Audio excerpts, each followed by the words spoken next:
Organizers. It's great to have you out here. You know, I was speaking to a group last night in Nashville, and I told them just 2 years ago, it seemed we were out here talking about things they were doing like the LLC tax, the campground tax, the tax on rooms and meals, the bathroom bill. We were wondering what the heck was going on up here. And now reflecting back just 2 years from that point, I have to say, we've come a long way, baby, haven't we? Yeah. But now is not the time to let our foot off the gas pedal. We have to continue to remain vigilant, continue to hold our newly elected officials accountable. Though as much as we took the last group to task for not listening to the taxpayers, I got to tell you what, we need to also thank our new elected representatives for listening to the taxpayers. And it starts with commending the Speaker of the House and his majority for passing probably the most responsible, best fiscal conservative budget we've had in 6 years. So thank you very much, guys, for your leadership.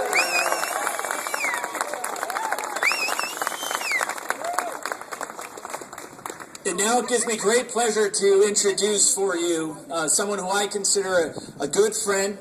He represented the state of Pennsylvania very well, was elected to the U.S. House for 2 terms, and then was elected to the United States Senate for 2 terms, where he was not only a friend and an ally, but a champion for fiscal conservatism and social conservatism. Would you please welcome to the podium today, Senator from the great state of Pennsylvania, Rick Santorum.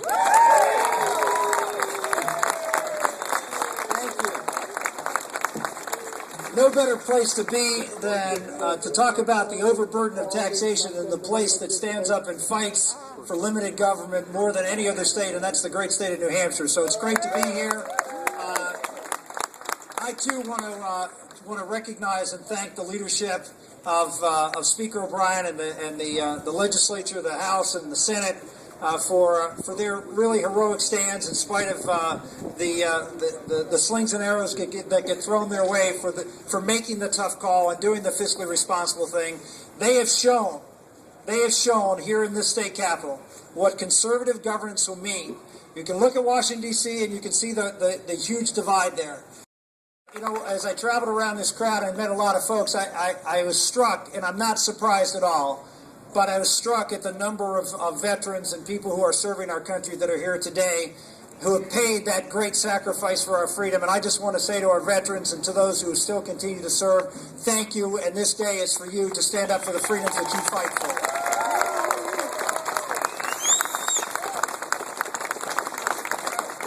There really is no better time to have this discussion and debate than what's happened in Washington, D.C. over this past week. We saw a young man step forward with a bold plan. Frankly, I would argue that it could be bolder, but it's still for Washington, D.C. a very bold plan on how to deal with the explosion of government, the crisis that is not around the corner, that is here right now in America when it comes to our financial and fiscal situation. And to see the response from the leader, from the President of the United States. A completely political diatribe against people trying to do responsible things and engage in a responsible discussion. The President offered nothing in the way of fiscal solvency or a path to any kind of sustainable path to government in his budget. Paul Ryan and the House Republicans stood up and did what a lot of folks didn't think they had the heart to do, which is take on the old joke about Willie Sutton robbing banks. He said, "Why do you rob banks?" He said, "Well, that's where the money is." And the bottom line is, you can't take on the big fiscal problems that confront Washington, D.C. unless you take on where the money is.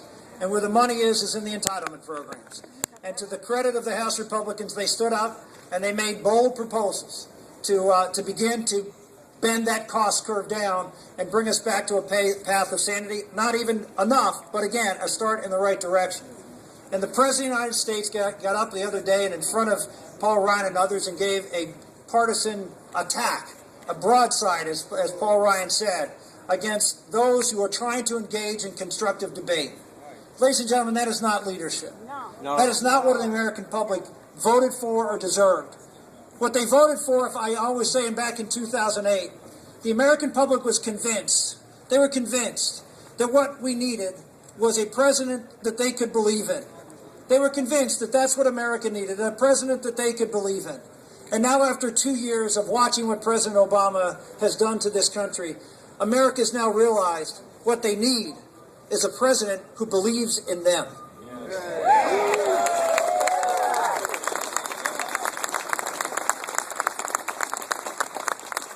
Ladies and gentlemen, I believe in you. I believe in you because I believe that what made America the greatest country in the history of the world, a transformative force in the course of world history, was a very simple concept. It's a simple concept enshrined in those documents that I'm sure many of you are carrying in your back pocket or in your front pocket right now. The Declaration of Independence. When it said, we hold these truths to be self-evident, that all men are created equal and endowed by our Creator with certain inalienable rights. That phrase is the reason for America.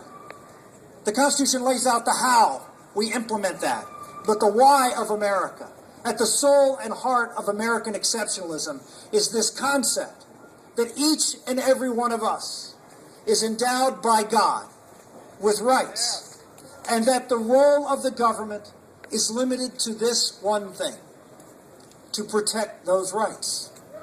That the purpose of America, unlike any country that existed prior to America, the purpose of America is not to create a great society, a great economy, a great military, or a design anything. The purpose of America, which makes it different than anything that existed prior to or since, the purpose of America is to keep you free so you can provide for yourself and those that you love.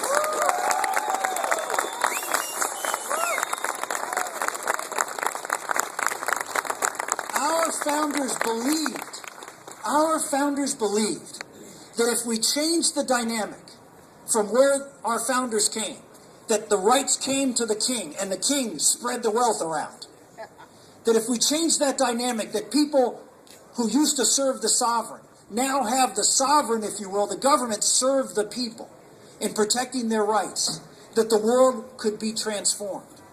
And it has. We forget how transformative America has been. I remind every one of you that for the first 1,776 years since the birth of Jesus Christ, life expectancy in the world basically didn't change.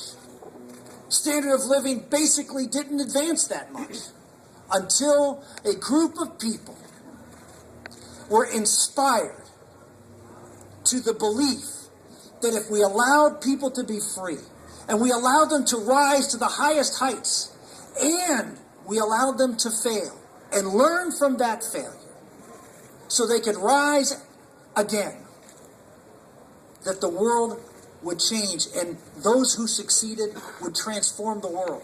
And guess what happened? In 200 years, life expectancy in America and in the Western world doubled. Why? Because we had a government that believed in you. And just as importantly, Americans believed in ourselves. What's at stake right now is a group of people who want you to believe that you need them, that you need to be taken care of, that you need to be provided for.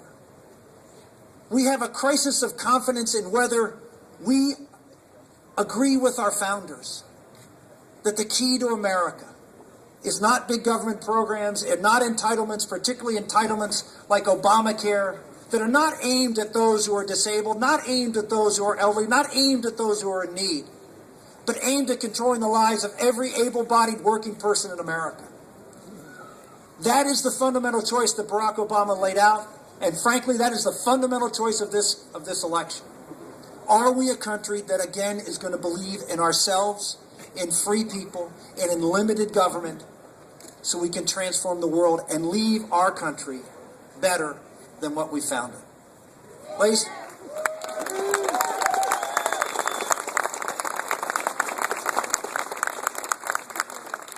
Ladies and gentlemen, one of my favorite sayings is from a man by the name of Christopher Lash, who said, and this I'll say in closing, that every day we get up and we tell ourselves lies so we can live.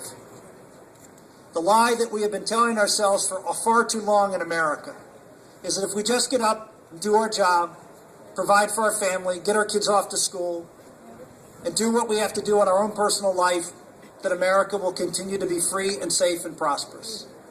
That, ladies and gentlemen, is a lie. Our founding fathers knew that the easy part of freedom was not creating freedom. It's easy to write the documents that they write and have these lofty ideals. The hard part was to maintain freedom over the course and corrosion of time. No civilization has been able to do that. It takes a reawakening. It takes a Tea Party and generations to reestablish those burning founding principles that made America that shining city on the hill. I'm not asking any of you to go out and put a uniform on to defend freedom in the far reaches of the world. No, the battle for freedom fundamentally right now in America is right here. It's to put your uniform on as a citizen.